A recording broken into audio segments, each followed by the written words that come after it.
Hey, and welcome back to my channel. I'm Shiprothim and I teach yoga. So today I'm going to be talking about Vinyasa Yoga. What is Vinyasa Yoga and why it is performed? What is so special about this yoga? So Vinyasa Yoga is a very popular form of yoga. It's sometimes more popular than, the typical Hatha Yoga that's practiced all over the world, which is more ancient. So you're going to find that Vinyasa Yoga is a lot more athletic, it's a lot more challenging, it gives you the best of all worlds. It's like going to the gym and meditating at the same time while also doing the breathing practices. But I also want to warn practitioners out there and people who are interested in practicing Vinyasa Yoga that it's not for everybody.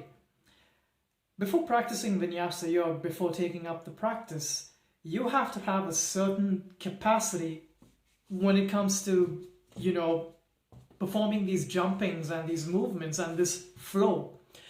It would be advisable to first develop the basics and the foundations. And this is why what I teach mostly are the basics, Hatha Yoga foundations. Once you learn the basics, you're going to be a lot more prepared for the challenges that a person comes across when practicing Vinyasa Yoga. So, one of the challenges is that Vinyasa Yoga is very, very demanding of the cardiovascular and the respiratory system, not to mention the joints and the tendons.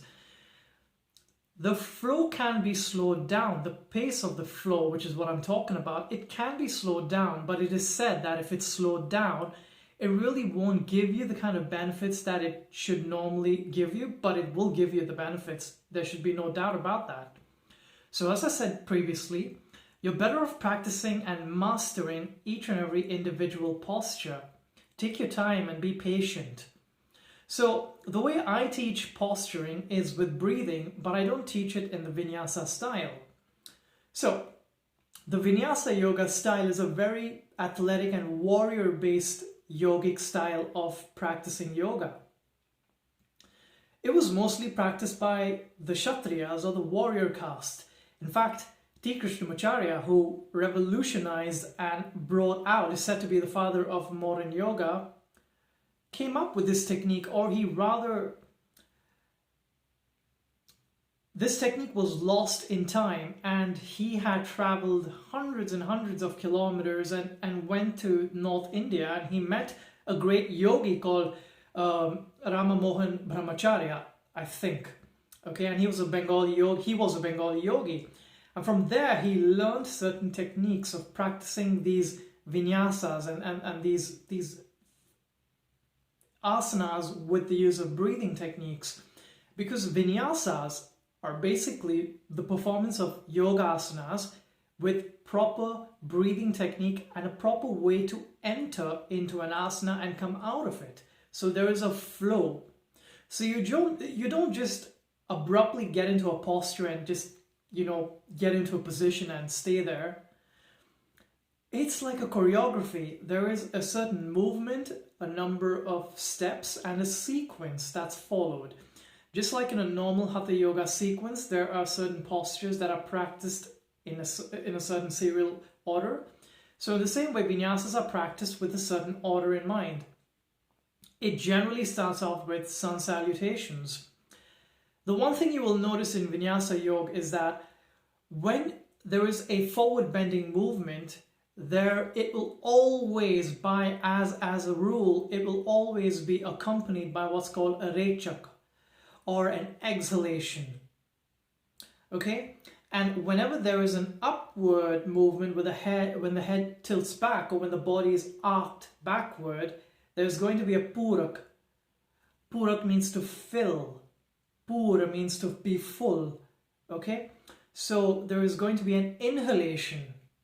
So every time you raise your body up, you inhale, and every time you raise your body down, you exhale.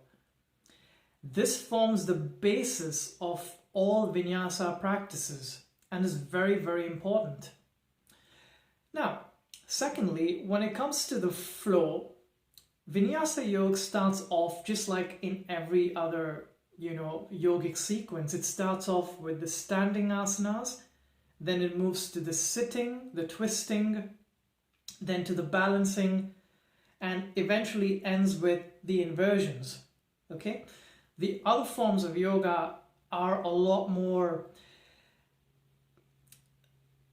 they don't have just standing, they have lateral, they have balancings, they have back bends and forward bends.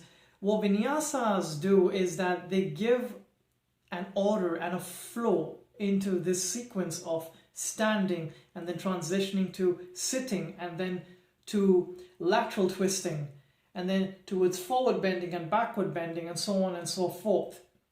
So it gives it a kind of a sort of like a choreography, as I mentioned before. Vinyasa Yoga, the Ashtanga Vinyasa Yoga, when it comes to the duration, is usually practiced for about an hour and 20 minutes.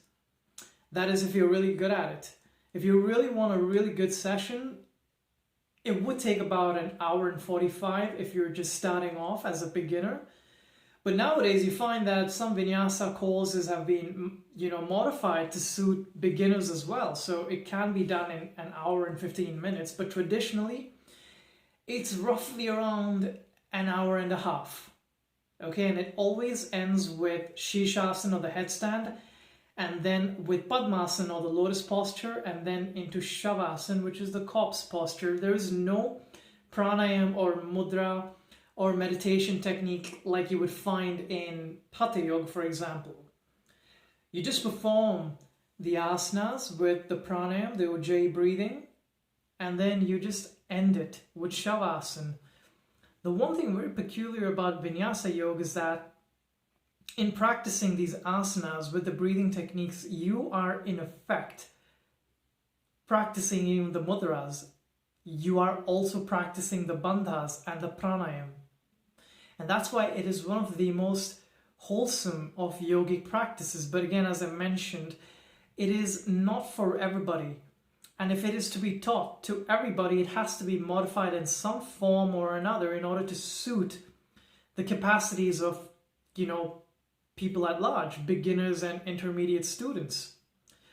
I find that in practicing Vinyasa Yoga, you're better off just mastering the basic foundational asanas, and then don't just jump into Vinyasa Yoga. You first master the poses and how to, be in these poses with deep breathing, focus on alignment, and then when you practice vinyasas, it is 10 times more effective. So why did vinyasas even come into being?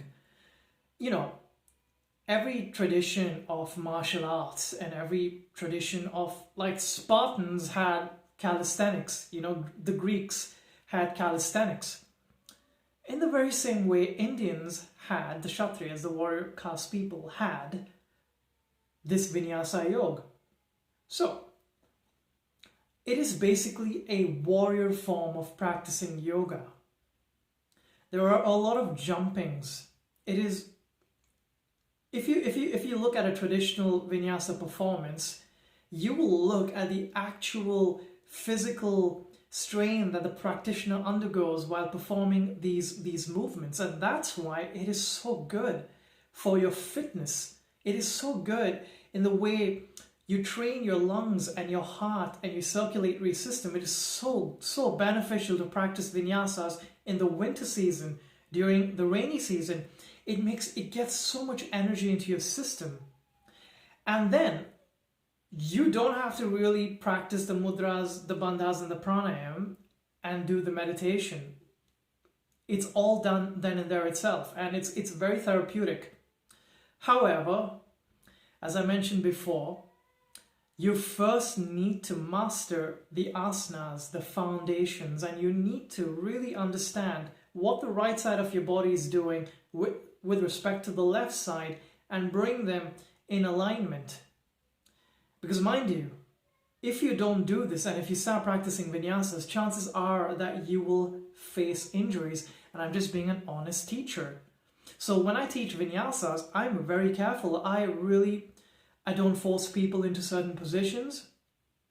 I just let them just practice it to the best of their capacity, really. And to really fix the postures, that's when I teach the Hatha Yoga and the foundations and really work on the alignment. So, Vinyasa Yoga is for athletes, it's for warriors. You know, if you want to really practice it in the traditional way, you have to have some substantial development of your physique. But even as a beginner, you can practice the milder forms of Vinyasa Yoga, and as an intermediate practitioner, there is nothing better to jump up levels than to just jump into a typical Vinyasa Yoga practice. So, that's all I've got for you guys in this video about what Vinyasa Yoga is and how to practice it. However, I will also add that Patabi Joyce, the student of T. Krishnamacharya, was someone who really popularized this form of yoga. Okay, and many famous practitioners of Vinyasa Yoga later took on to the practice of Iyengar Yoga, which is more alignment based, because they found out that it's not for everybody, and that in order to make Vinyasa Yoga accessible to everybody, they started to teach people Iyengar Yoga. So there is no real difference between Vinyasa Yoga and Iyengar Yoga and what T. Krishnamacharya taught.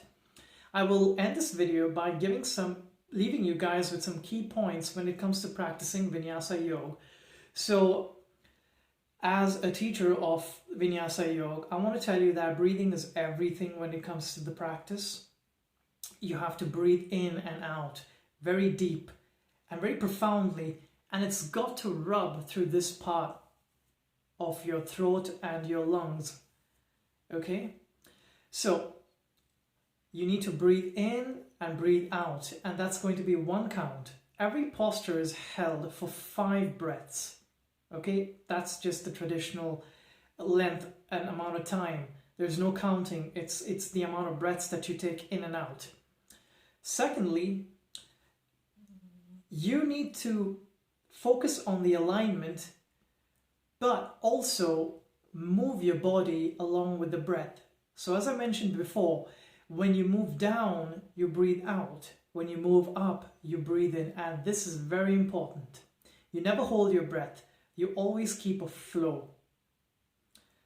And when you practice Vinyasa Yoga, always try and understand that Vinyasa, V means to go into, to flow into. It's a positive. It has a positive sense of the word V. Okay?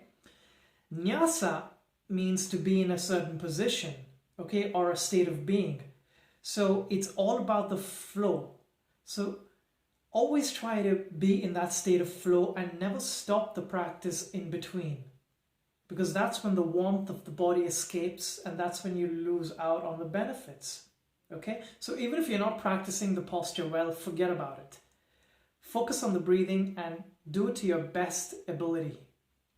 With this, I will end the video. Thank you guys for watching, and have a good day. Bye-bye.